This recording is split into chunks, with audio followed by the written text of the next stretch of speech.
Petróleo paralizado. Estados Unidos le cierra el grifo a Maduro. Venganza chavista. Venezuela finaliza el 2025 con el miedo gobernando sus calles.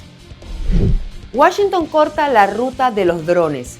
Sancionan conexiones Irán-Venezuela. Les contamos. Bienvenidos al noticiero especial de Impacto Venezuela, el espacio donde la información se explica con contexto, rigor y claridad. Hoy es martes 30 de diciembre de 2025. Soy Mildred Manrique. Comenzamos. El bloqueo de Estados Unidos ahoga a PDVSA. Venezuela cierra pozos en la faja petrolífera del Orinoco. Deja millones de barriles varados y al régimen de Nicolás Maduro bajo una de las presiones económicas más severas. María José Prado con los detalles. Venezuela comenzó a cerrar pozos petroleros de la faja del Orinoco, la región con las mayores reservas del crudo del mundo, como consecuencia directa del bloqueo impuesto por Estados Unidos, que ha frenado los flujos de exportación y saturado la capacidad de almacenamiento del país. Petróleos de Venezuela inició el cierre de pozos el pasado 28 de diciembre, luego de que el inventario se disparara y la estatal se quedara sin espacio para almacenar el crudo. El plan contempla una reducción de al menos 25% en la producción de la faja, hasta unos 500.000 barriles diarios, lo que equivale a un recorte cercano al 15% de la producción total del país. Al no tener salida, por cuanto no puede ya caber en los tanques del terminal, eso es una tarea relativamente muy simple, al no permitir el flujo, porque sencillamente no se puede bombear desde el sur hacia el norte, al no proveerle un crudo de menor densidad. Y luego, ¿qué pasa en los pozos? Bueno, sencillamente ese crudo queda en las tuberías y de las tuberías pues hacia las de subsuelo, que son los pozos, y las bombas se detienen de impulso y allí no pasa nada. Hay que estar vigilando relativamente para que no puedan suceder accidentes. La medida representa un golpe directo a la principal fuente de ingresos del régimen de Nicolás Maduro, que durante meses intentó sostener las exportaciones pese al cerco financiero y marítimo de Washington. El cierre de pozos es considerado un último recurso debido a los altos costos técnicos y económicos que implica reactivar la producción. El bloqueo estadounidense ya dejó consecuencias visibles. Cerca de 900 millones de dólares en petróleo venezolano permanecen varados en el mar, sin posibilidad de descarga, mientras Estados Unidos endurece la persecución a buques vinculados a la llamada flota fantasma. No hay forma de que ningún gobierno pueda sostener una economía en esa situación y obviamente que la población, por más que se diga que no va a salir porque ya la experiencia fue negativa, no hay forma que el hambre y la escasez de alimentos que va a traer el despegue del dólar va a permitir que la gente se quede encerrada en sus casas, en su vivienda muy modesta o de niveles de miseria, a esperar ahí la muerte. No, eso no existe en el ser humano. Entonces eso va a propulsar una crisis de civil, de manifestaciones, de toma de comercio, etcétera. Con la diferencia de que ahora se está sumamente organizado y se tienen fuerzas especiales de una potencia extranjera que entrarían a apoyar y a las autoridades nacionales correctas para sofocar la crisis. Aunque Chevron mantiene operaciones limitadas bajo una licencia especial, los envíos hacia China y Cuba están prácticamente paralizados, un escenario que incrementa la presión logística, financiera y política sobre Caracas y que marca un nuevo punto de inflexión para la industria petrolera venezolana. El escenario cambió y el margen de maniobra se reduce. El presidente Donald Trump pasó de la amenaza a la acción contra estructuras del narcotráfico que operan desde Venezuela. Aún no hay confirmación oficial desde el régimen de Nicolás Maduro, pero sí una señal inequívoca. Estados Unidos está en fase operativa y sin retorno. El reporte con Halim Naim. Luego de la confirmación por parte del presidente de los Estados Unidos, Donald Trump, sobre el primer ataque terrestre dentro de la campaña contra las estructuras narcoterroristas vinculadas a Venezuela, Caracas optó por no responder con acciones ni mensajes oficiales de fondo, una postura que contrasta con la magnitud de la ofensiva que ya no se limita al mar y que avanza por tierra, aire y control territorial, y dista aún más de aquel Nicolás Maduro retador que supuestamente no tenía miedo de enfrentar a los Estados Unidos. Esto obviamente abre toda una cantidad de puertas en cuanto a si estos son o no son ejecuciones extrajudiciales y si puede haber investigaciones internacionales a futuro en contra de altos funcionarios de los Estados Unidos. Pero hay que entender también que Estados Unidos no es miembro del Estatuto de Roma y no está bajo la jurisdicción de la Corte Penal Internacional. Estados Unidos se justifica diciendo que estas personas están vinculadas a grupos narcoterroristas y que como estos grupos narcotraficantes ya cruzaron la línea de ser grupos terroristas, hay que tomar acciones preventivas. Existen otros factores geopolíticos que están de cierta forma facilitando la realización de esta operación Southern Spear, porque existe un interés por parte de Estados Unidos de promover lo que muchos denominan cambio de régimen en Venezuela, puesto que existen vinculaciones importantes del régimen de Nicolás Maduro, según evidencia que Estados Unidos dice tener, es decir, que el gobierno de Nicolás Maduro trabaja conjuntamente con lo que ellos han denominado grupo terrorista, el Tren de Aragua y el Cartel de los Soles. La presión se expandió hacia el Pacífico Oriental, donde fuerzas estadounidenses destruyeron una nueva narcolancha y abatieron a 2 supuestos terroristas. En paralelo, reportes confirman al menos 31 embarcaciones destruidas y más de 100 muertos en operaciones acumuladas entre el Caribe y el Pacífico, evidenciando que la estrategia dejó de ser disuasiva para convertirse en ejecución sistemática. Estas operaciones han iniciado desde 1970 no solo en el Caribe, sino también en el mar del Pacífico Oeste.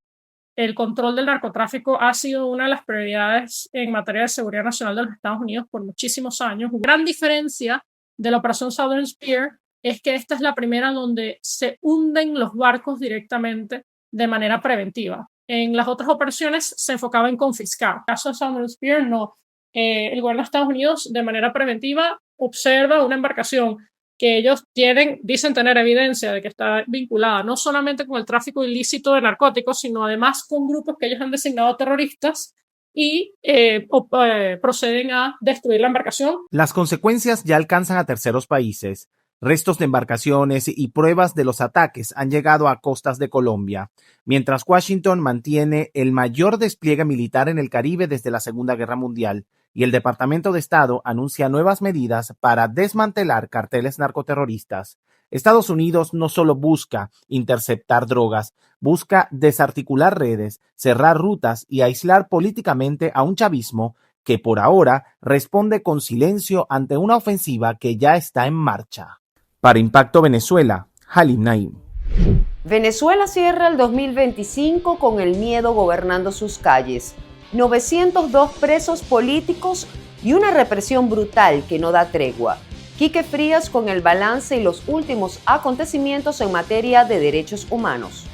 Pavoroso y dantesco es el panorama de los derechos humanos en Venezuela. En las cárceles controladas por el régimen de Maduro, casi 1000 personas siguen encerradas por motivos políticos. El discurso chavista, temeroso de presiones externas, habla de una supuesta paz, pero en contraste, una política sostenida de represión y criminalización de la disidencia se reporta en la realidad. Que la crisis humanitaria y de derechos humanos en Venezuela no ha cesado.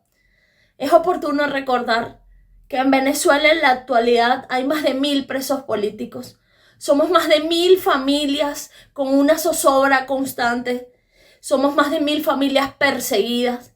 Y nuestros presos políticos siendo víctimas de torturas, de aislamiento, de incomunicación y de diversos patrones de horror que buscan deshumanizarlos y doblegarlos. No hemos hecho más que denunciar el horror al que ellos están siendo sometidos y los niveles de zozobra y de amenazas a los cuales las víctimas secundarias, que somos las familias las que acompañamos y denunciamos, también. Al mismo tiempo que se amontonan las denuncias de persecuciones, represiones y violaciones de derechos humanos, la administración chavista fortalece su estrategia de seguridad. El ministro de Justicia, Diosdado Cabello, supervisó el despliegue de más vigilancia en las calles, que se puede traducir en menos libertades ciudadanas. Ese cuadrante de paz, cuando vaya patrullando, cada vez que vea un colegio, ahí tiene que detenerse. Nosotros estamos alcanzando, casi llegando al 30% de los cuadrantes de paz adaptados al nuevo sistema. Aquí, no, repito, no nos caemos a coba. Y en ese contexto nadie está salvo, absolutamente nadie. Un país que nos ha dejado el sentimiento de miedo generalizado en la calle, producto de ese terrorismo de Estado, es otra evidencia más de que nadie está salvo. Recordar la realidad de nuestros presos políticos. Cifras que superan las 1000 personas detenidas injustamente, solo por pensar diferente. El sufrimiento de los presos políticos y de sus familias no se detiene. El periodista y politólogo Nickmer Evans permanece detenido sin conocer cargos, sin saberse de su estado físico. Él actualmente está recluido en el Servicio Bolivariano de Inteligencia Nacional, específicamente en la sede del Helicoide, donde pudimos constatar su estado físico y emocional. Él sigue siendo detenido de manera arbitraria. El testimonio de Renzo Guamanchumo, expreso del régimen, revela la crueldad para con los presos políticos. Palizas y abusos graves forman parte de su testimonio ahora en libertad. Del año pasado, el 2024, yo di por fin a mi vida porque yo pensé de que ya nunca iba a salir del rodeo o no. Yo estoy muy seguro que Venezuela es un asunto del hemisferio occidental. Es un asunto de la libertad de los pueblos. Y estamos viendo que para este 2026 ya no basta con acciones políticas, con discursos. Aquí lo que se necesita son acciones y operaciones contundentes. Ante el mundo, el chavismo habla de paz y tranquilidad. En Venezuela, la realidad es que disentir públicamente no es un derecho protegido por la Constitución, es un riesgo permanente. Reportó para ustedes Quique Frías, Impacto Venezuela. Así se mueve hoy el escenario internacional. Los hechos hablan y los titulares responden. Arrancamos con impactovenezuela.com. Tesoro de Estados Unidos sanciona empresa que trafica drones de combate entre Irán y Venezuela. El Departamento del Tesoro, a través de la OFAC, agregó a 10 personas y entidades, incluyendo la venezolana empresa Aeronáutica Nacional S.A. EANSA y su presidente, José Jesús Urdaneta González, a su lista de sancionados por facilitar la compra, ensamblaje y comercio de vehículos aéreos no tripulados de diseño iraní con fines militares.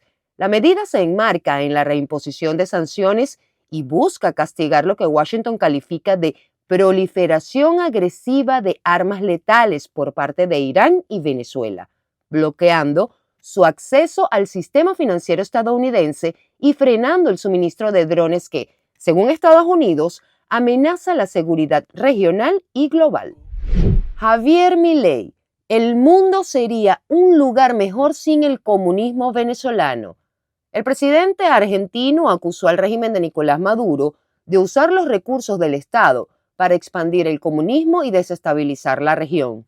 En una entrevista con El Telégrafo, reiteró su rechazo al chavismo y a los regímenes autoritarios como el cubano y señaló que el escenario global atraviesa un reordenamiento del poder, marcado por la disputa entre los bloques liderados por China y Rusia.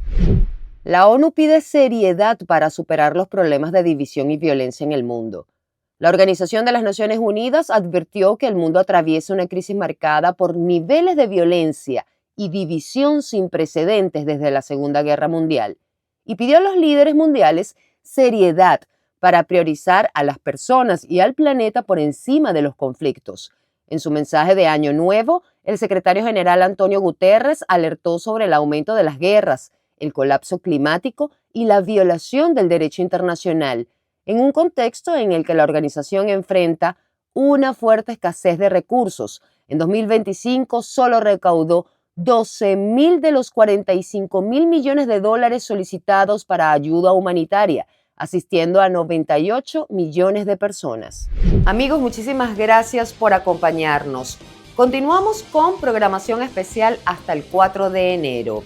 Visiten impactovenezuela.com y @impactove para contenidos del momento y en YouTube activen las notificaciones. En nombre de todo el equipo de Impacto Venezuela, con mucho cariño les deseamos un feliz y próspero año nuevo 2026. Soy Mildred Manrique, seguimos.